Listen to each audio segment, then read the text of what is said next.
Welcome to A-Zenith, where we explore life in Dubai one letter at a time. We're unfiltered, unapologetic, and authentic. I'm your host, Bilal Mohammed, and in this episode, we're diving into A for Abroad. And I'm thrilled to have Ellie Keene with us. Ellie Keene has built a business from the ground in the dynamic heart of the Middle East and has adapted to a brand new culture. Ellie has experienced it all, and she's here to share her story and her insights, and maybe even a few lessons for everyone along the way. Hi, Ellie! Long time! Fancy seeing you here. I know! How have you been? I'm good. Yeah, just popped out a child, trying to change the world while taking over Dubai. Yeah, you've got a busy life, I see, which is really good. Yeah, all in a day's work. So I first want to talk about, I lived in the Middle East for 3 years. You've been there for how long 11. now? 11. So way longer than I have been. So it's obviously not all sunshine and tall buildings. So let's talk about some of the highs and lows of Dubai. So what's been the biggest high since you've moved to Dubai, do you think? Do you know what? I always have to take a step back and really appreciate this because I think we take it for granted, but the expat community is something that I don't think you'll ever understand unless you move abroad.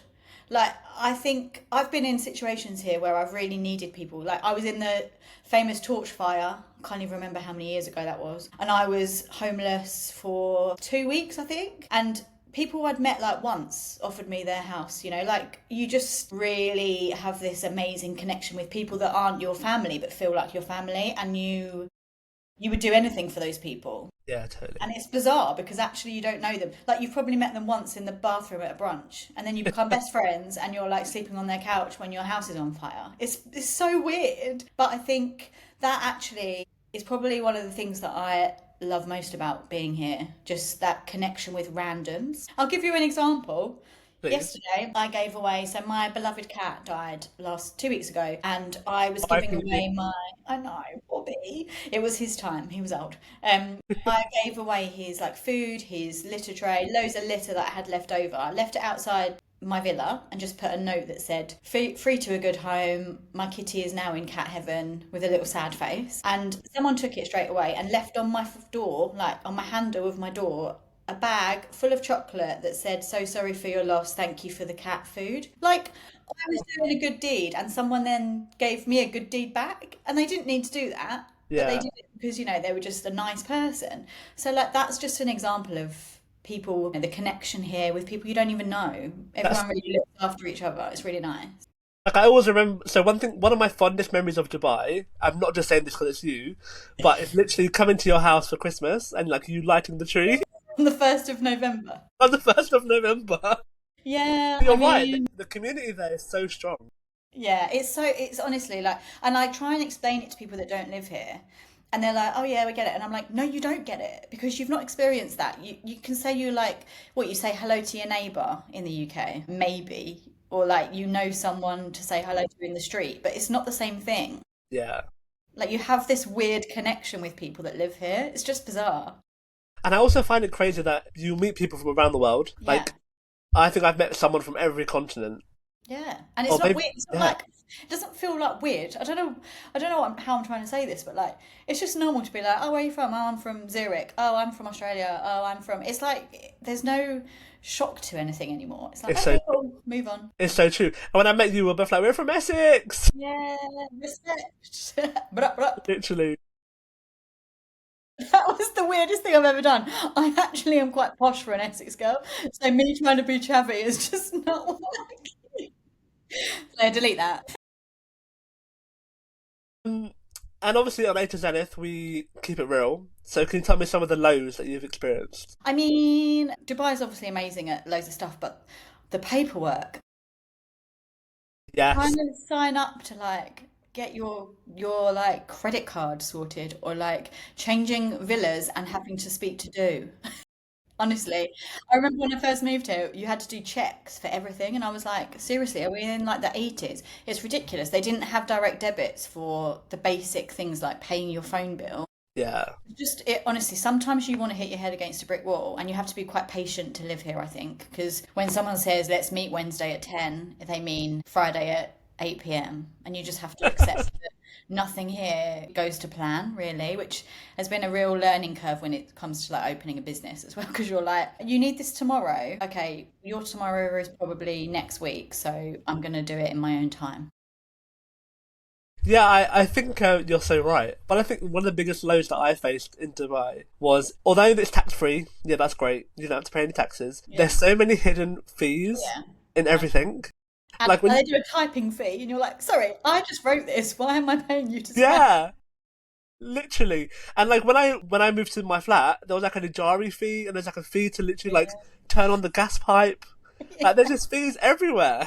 I know, but it does actually not. I've tried to work this out. It still doesn't take over from like income tax, where you feel like you're giving half your salary away. Like at least they do it subtly, and it's not like one big sum at the end of your paycheck. Every month it's like, okay, it's still all my money. Okay, I've paid £50 extra for someone to type an email for me, but that's nothing compared to the UK or any other country. Honestly, it's just wild. So when you first moved to Dubai, what did your family think, and how do you still like keep that connection with them? Because you must like miss them a lot, right? Yeah, I mean, they've stopped asking me now if I'm coming home because I think after 11 years, they're like, okay, we're not going to ask you. Honestly, it got to the point where they were like, should we stop asking? And I was like, well, Dubai is seriously my home. It's been 11 years now. Give it up. Yeah, I mean, obviously, I really miss when I know my family are together for an event, like a wedding, christening, even like a Sunday roast. I do get a little bit like, oh, but honestly, that lasts 5 minutes, and then I'm like, I'll just go for a walk on the beach and I'll be cool. But it's interesting because I think my family would agree. When I first said I was moving here, I'd been on holiday to Rack and I'd been into Dubai for like one afternoon on like a family holiday. We literally Yeah. drove in, went to Dubai Mall and then left, and that was my experience of Dubai. So I think they were shocked because they were like, why would you? And also I'm like the most unmaterialistic person. I'm not flashy, Mm. I'm not into cars, I'm not into nice bags. Like I'm not really the Dubai typical person, if that makes sense. Like Yeah. I'm such a home girl. So I think they were really surprised. And I'm one of those people that once I make a decision, I go with it because I almost feel like it's a challenge to myself. Like I think they thought I was joking and they were like, this is one of Ellie's silly ideas. And it took, I think I decided to go in like the April or May, and then I had interviews in the summer and then got a job and moved in November. Like it all happened quite quick. So they were like, "Oh, you're actually going." I even had a leaving party, and people were like, "Are you seriously going?" And I'm like, "Well, yeah. I've got a job. I've just had a party, and see you later." And 11 years later, you're still there. Yeah. Oh, hang on. Delivery. Speaking of Dubai, everything gets delivered in Dubai, doesn't it? So Ellie has just got on a delivery for. Is it popcorn, Ellie? Is that right? The cinema. From the cinema. I just had a that, craving. that's the joys of living in Dubai, everyone. You get popcorn delivered to your house. Um, um, okay, cool. So you've also while living in Dubai, you obviously had a office job and you've worked in various places, but you've now since launched your business, Yeah. and I have seen it grown exponentially, and I'm so proud of you for that. So what has that process been like for you? Honestly, do you know what? People always say to me, "Oh my God, I don't know how you've done it. It must have been really stressful." I always just go with my gut. That's my dad's advice has always been just go with your gut. And Yeah, I always thought, well, if it doesn't work out, I'll just get another job. Like it's not a big deal. Okay, you look back sometimes and you'll go, "Oh my God, I actually went through quite a lot to get there." But there was never a time when I was like, "Oh, I can't do it. I'm just going to give up. Oh, I'm too scared." Like I just kind of go with things, and then if they work out, then cool. That's yeah. it. So was it like a step that you had calculated, or it kind of just fell into your lap? No, it just How did that honestly. process look like for you? So when I moved here, I had a job that I didn't love, but I think that's kind of normal. You kind of get here to get your visa, get your foot in the door, start meeting people, making connections, and then I left that job because just something about it wasn't right. Like I found it quite clicky, and I wasn't really that type of person. It wasn't because I didn't like working with a team. It was more I think the clients weren't right for me. I felt like a little bit like they expected me to know everything straight away. And I was like, I'm new to Dubai, I don't know these people. I need you to train me almost from the beginning of PR, to be honest. And then I had some really, really weird jobs. Actually, no, one that was really weird. This was desperado time for me. I took a job as a PR slash PA at a solar company. Wow. which was so bizarre. And it was in like Jafsa, which is the middle, and like honestly, no one knows where this is. And I was on like a really small salary, and no one knew what my job was. I didn't know what my job was. I just used to rock up and like flirt with everyone. And then I was like, okay, I've paid my bills, I've got another job, I'm leaving. So, and I was only there a year, maybe not even that actually. I just used to mess around. I mean, if they're listening to this, I worked really, really hard. I did. And then I went to in-house PR, which is like the dream for anyone in PR because you get to kind of run the show a little bit. Yeah. And then I climbed the ladder there quite quick because I was, again, I just think being British and being a girl sometimes and being a little bit like cheeky gets you It's quite in your far. favour. Again, I used to mess around and like I would be expected to go out quite a lot because it was nightlife PR. So I was always expected to like get dressed and go out at like 11 p.m. at night. But I was in my 20s, so I was single because I'd broken up with my boyfriend. Yeah, I should probably told you that. I moved here with someone. Oh, okay. We broke up because that's what happens in Dubai. You usually break up. And then I went a bit wild in my 20s. Like I was like nightlife PR girl, going out every night, working quite hard to be fair, actually. And then I thought, I was there for 3 years and I thought, "Do you know what? I can do this by myself. I don't need to work for anyone anymore. I could, you know, be freelancer and Yeah. then make my own money, choose my own clients, Mm. and that's when it kind of happened. So it wasn't planned, it just happened. Like I just think I got to the point where I thought, I've climbed this company as high as I can go now. What's next? Do I want to go back into an agency? Absolutely not. Do I want to go freelance and sit on the beach and write some press releases? Hell yeah. Yeah. That sounds like a good life, to be fair. So I did. Yeah. And then it came to the point where I was growing quite quickly and I got more clients interested and I thought I can't actually do this by myself. So now is the chance to grow it. And then I hired people and then I became an actual boss, as in I had staff, I had to do their visas, I had my own bank account, like it was an actual official company rather than just me on my own. So yeah, it was a wild journey. I can imagine, yeah. Would you say that was the hardest thing you've had to navigate in the while you've been in Dubai?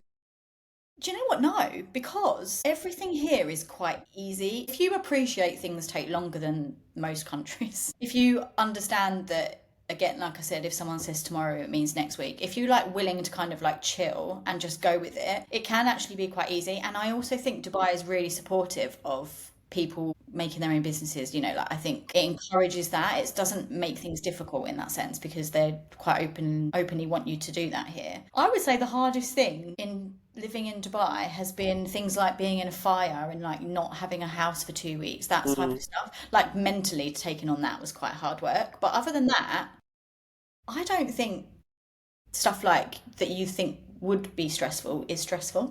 Yeah. You just, like I said though, but I think it's because I'm chilled as a person. Like, I'm quite like, oh yeah, you want me to sign that piece of paper? Cool. Do you need it by tomorrow? Yeah, okay. I'll just quickly pop to the beach for an hour and then I'll do it when I get home. There's not like, it's not that there's not urgency with me. I just think that I'm like, it will happen if it happens. When it Yeah. happens, it'll be fine. Like, let's just chill and go with it. Don't That's a stress. very Dubai like thought process though, isn't it? Yeah, I mean, I'm basically an Arab. Yeah, and then you panic last minute when you're like, oh my God, I haven't done it. I'm sorry. Also, congratulations, you got married and you had a Well, baby.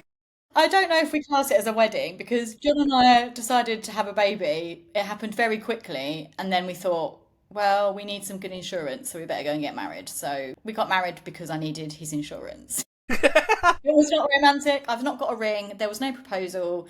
We went to the Abu Dhabi, whatever it's called, and it took 20 minutes and it was 300 dirham. And that was it. Wow. But So I'm not 300 changing my dirhams is name. like 60 quid, right? 60 Yeah. quid, 20 minutes, don't speak to each other, sign a piece of paper, off you go. But It was did so you have to do romantic. that, Ruby? No, you don't have to anymore. Like that used to be the rule. They've made it really relaxed. It was genuinely just for insurance purposes because we weren't married and I'd fallen pregnant before. My insurance was going to go up like 3 times, and they would have charged me like £20,000 to have her. So I just thought it's just so much easier. I actually didn't really want to get married. Don't tell John. I mean, he might listen to this, but he knows this. He also thinks that he doesn't have to ever propose to me, which is bizarre because I'm like, no, no, this isn't real. Like in my head, it's not real. It's like it's like Dubai money is like monopoly money. Yeah. Like, it's not real. So he seems to think that, oh no, I don't need to propose to you. 'Cause we're already married, and I'm like, nah. I gave Yeah, you a he does. baby. On September the 21st. 21st of September is exactly the day. I said to him, Christmas would be nice. Yeah, that's cute. Yeah. So if you don't know about Ellie, Ellie has two loves in life.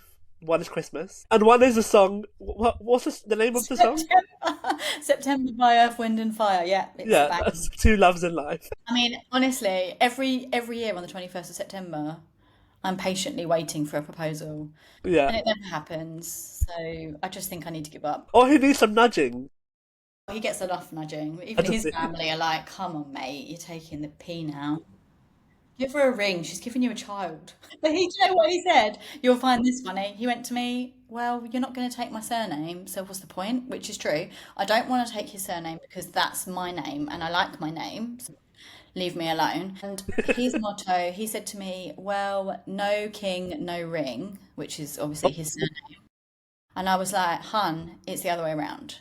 No ring, no king. Maybe if you propose to me, I may change my name." Yeah.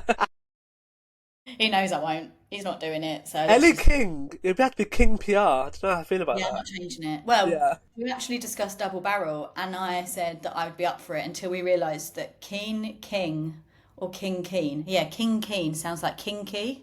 Kinky. Yeah, it does. I was like, I don't think Ruby would appreciate that when she's growing up.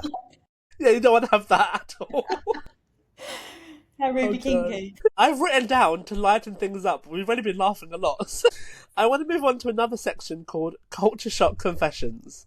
Okay, hit me. So, I'm going to ask you some quick fire questions about different experiences in Dubai, and then you can kind of just respond to them however you Brilliant. see fit. First thing, what's one thing you found surprisingly different about everyday life in Dubai? That's easy. When I moved here, everyone just assumed that I wouldn't be able to hold hands with anyone, have my toes out on show. Like, honestly, it was ridiculous. So I think it's just the fact that Dubai is not what you read in the Daily Mail. Because I did come in there thinking, oh God, I'm going to have to cover my shoulders. I'm not going to have my knees out. I'm going to have to be full on covered up Yeah. constantly. And obviously, that is not the case at all. Like, to be honest, it's the same as Essex, really. Just in. I get asked that a lot as well. People say, "Can I hold my partner's hand?" I'm like, it's not that big a deal. Yeah. I mean, you don't snog them in public, but I actually think that people shouldn't do that anyway. I don't Yeah, want to see that. Like, that's so true. Any country. yeah, please don't show us that. Do it at home. What's the most unusual food you've eaten while living in Dubai? God, oh, yeah, this is easy for me. I used to do the PR for Cavalli Club back in the day, Okay. and they were obsessed with truffle. Like, Dubai is obsessed with truffle. They put Yeah. truffle in everything. It's just, you can smell it as soon as you walk into a restaurant. It's rank. Actually, I quite like it. But we did this truffle menu, so every course had truffle, which is fine until you get to dessert. And then it was like, what is this? And it was ice cream, which we thought was vanilla, but no, no, truffle ice cream. Oh my god, that sounds Disgusting. rank. It was, and then because it was my event, I had to pretend I liked it. Isn't this so interesting? Think of the flavour in your mouth right now, and everyone was like, "Ugh." Yeah, that sounds rancid. Yeah. I think the most unusual thing I've eaten is camel. Have you tried camel before? No, I've tried camel milk, which is No, like camel meat. that's really disgusting. What Ellie, did I you promise ask me you, with? camel meat is the most succulent, juicy meat I've had in my life.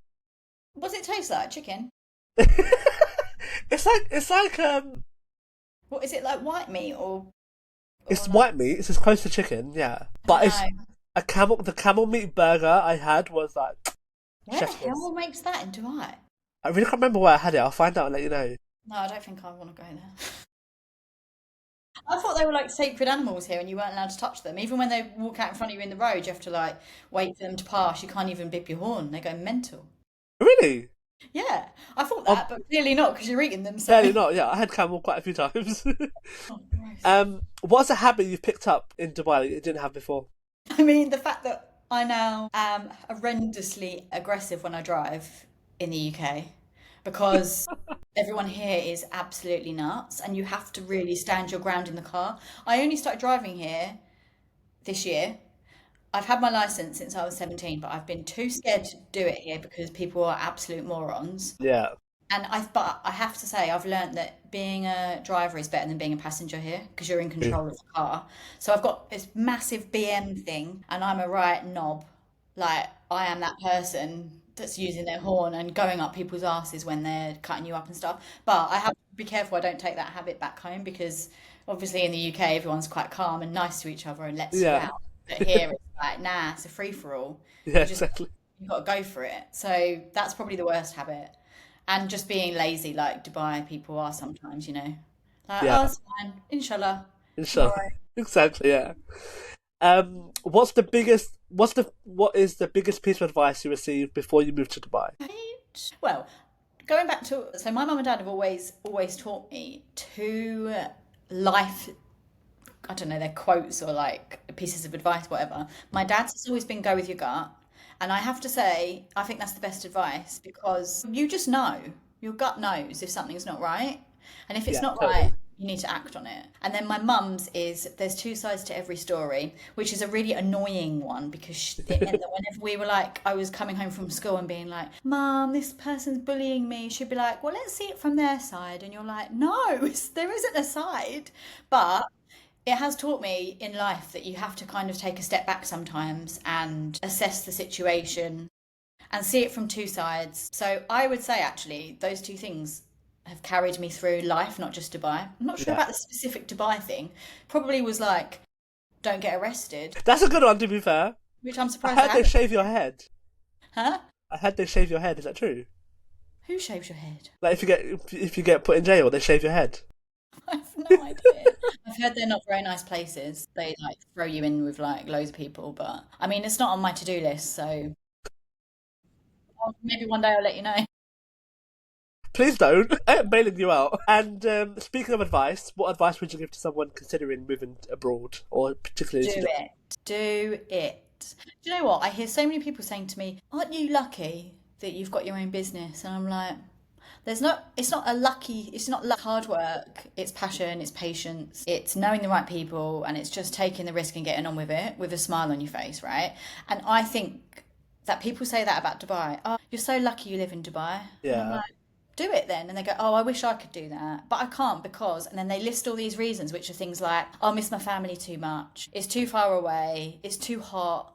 There are reasons, obviously, that people don't do it, and I get that. But it is honestly the best decision I've ever made because I just think it's allowed me to have a baby, start a business, buy a house, make amazing friends who have become like family now. And also, it's not that far. 6 hours on a plane, yeah. you Sort of. know, like if you lived in Essex and you were driving to Devon, that's 7 hours in a car. What's Exactly. the difference? You've still got your phone and FaceTime and Zoom and whatever. I just think like you have to just take the risk. And like I've said about other things, if it doesn't work out, you just go home. It's not a big deal. Like I don't know why people think that you make this decision and like, oh, I'm moving to Dubai.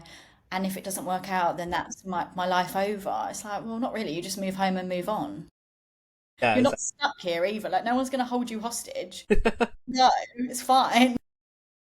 Well, saying that, I was held hostage. Oh God, yeah. That's a really sore subject, actually, isn't Yeah, it? we can laugh about it now, but it was not funny at the moment. I remember texting you and being like, "Are you still here?" And you're Yeah, like, "Yep." literally. Just for context, I was stuck in Dubai for 6 months under something wrong with my visa, and I had to pay loads of fines, and it wasn't a fun time in my life. I still don't really understand what happened there. Yeah, I don't know what happened either. I think Bilal was lying. He got arrested and he was too embarrassed to tell us. Yeah, I texted you from the jail, and my hair is definitely bald, isn't it? No, you're good. You got a big old head of hair on you there. But I'm straightening my hat now. Oh, I like it. But my hair's a mess. I'm basically getting locks, so I'm growing out my hair. Locks. Yeah, What do you mean? like locks. Like, They not like black people have in their hair. Like locks, yeah. like braids? Yeah, kind of. So it has to be like 5 inches long, and it's currently 3.5. So I need to grow it out a bit more. You're getting a ruler out and measuring it every day. I do. I actually do. Nearly there. Yeah, literally. For continuity, I just put my hat back on. Okay, cool. And then just to wrap things up, I want to do a quick 5 questions with you. So, are you a morning person or a night person? In terms of like my mood, In terms of Ellie Keene? I mean, at the moment, I'm a morning person because my child wakes up at 5 a.m. and goes to bed at 6 p.m. So I like jump into bed at like 8. I used to be a night owl, Yeah. but that was because I was young. Now I'm old. I'm probably a morning girl now. I'd say morning, actually. Yeah, let's go in morning. Don't you do walks and stuff in the morning? Yeah, go to walk. Yeah. Anyway, yeah, I've been really into my podcast and walk mornings just to get away from the child. And I do What are go you to the listening gym. to? I can't stick to one. I'm so bad. Like I've got terrible like I don't know what the word is. I just get so bored really quickly. So I'm like, oh, you're annoying me now. And once they annoy me, I'm like, am I I'm moving over it. on? Yeah, I'm terrible. Sometimes I just put Christmas songs on and walk in time with the music. Even in July. Um, okay, beach day or city day? Beach day, I'm so lazy. I love laying and I love reading and I don't like I mean, I'm talking specifically weekends. I don't like people, so I want to avoid at all costs. So I want to sit on the beach and not talk to anyone. Saying that, I went to Morocco 2 weeks ago, Yeah. and I was there for 10 days, and the whole time, not even a joke, I did not leave the sunbed. Oh, I best. I read and I wrote and I just Yeah. chilled and I played table tennis, and I swear to God, best holiday of my life. Yeah. And then you get someone to just bring you like a glass of wine every now and then. Yeah, because someone was bringing me like mocktails and stuff. I was loving it. Mocktails? No, no, none of that. No, no. What's your biggest guilty pleasure? Reality TV, I'm terrible. I like things that are mind-numbingly dull. Okay. So, like, I will be like talking to people all day long, and then I want to come home and put on like Real Housewives of whichever state it is, because there's about a million. What else do I like? Cheesy music, I'm obsessed. Oh, okay. Do you remember the song Witch Doctor by the cartoons? No. It goes, ee ooh ah ah ting Oh my tang. God, yeah. So I put that on for Ruby every night before bed and we dance around the room together. She loves it, and I'm obviously reliving my youth. I actually think that that's a guilty pleasure. I'm going to go with that. I love that. Yeah. Uh, what's one word you would describe how you? What's one word to describe Dubai? Oh, I don't like stuff like this. It makes me stressed. All right, three Can I have words. 2 words? Yeah, Does this 2 words. count as 2 words? Life changing. That could be one word hyphenated. Okay, we'll go with that. God, that was terrible. I didn't know that. I think honestly, like I've said to you, it's the best place. I hate seeing bad press about it. It gets my back up because I'm just like, you've not been here. So all these people that harp on about how like you can't do this and you can't do that, and I'm like, you have no idea. When I moved here, actually, people used to say, "Oh, you're a woman, you can't do anything there," and I'm like, I've got my own business. We get our own carriage on the metro. We get ladies' nights where we get free drinks. We get to jump the queue when we're at the bank or at the like hospital. I think Yeah. we're doing all right. And just finally, just finish it off. What's happening next with you? What's going on? What's going on in your life? Well, John wants another child, but I've told him he can do one. It's not Not happening before I get a anytime ring. soon. I said it's not coming out of me. So if you want to go and find someone else to carry, that's fine. I mean, Keen PR is definitely growing. We've got 6 of us now, and I seem to hire one more person every year at the moment. It's like my thing. So apparently next year I'm going to hire a new one. I would quite like to try and get into Saudi and try and Yes. spread the wings slightly. And then hopefully there'll be a proposal. Oh, yeah, we'll look. I'll text you next September. I mean, tell What's John, happening? you know him. Give him a little message on, Yeah. give him a DM and say, mate, sort it out. He's giving you a child. Yeah, exactly. Ruby wants you to be married. That's what I'm gonna say to him. Yeah, she does. She tells me all the time. This has been the podcast where I've laughed the most. So thank you so much. I really enjoyed it. I mean, I'm a weirdo, let's be honest. Thank you so much for your time. Thanks. I really, really enjoyed this conversation. Me too. Thank you. Of And course. love to Dubai. Yeah, best of luck with everything you do. Thank you. And hopefully I'll see you very soon. Let's hope so. Don't get stuck here for another 6 months, though, eh? I don't think I'm back anytime soon. You probably can't get back in. Don't say that. I'm not a criminal. You've not paid your due bill. You know, I worked out my fines. It was £10,000 I had to pay in fines. I'm still confused. I still think there's another story to this. Now I've got secretly arrested, guys. If I did, you would be the first person I told, to be fair. But you were right, I got arrested. Because you'd want me to bail you out, and I'd be like, no, Ellie's not here, sorry. You've reached the answer phone of Ellie Keene. She's unable to take the call. Bye. On that incriminating note, I will let you go. Thank you so much for being on A to Zenith. Thanks for having me. It's And been I'll see you great. soon. Bye.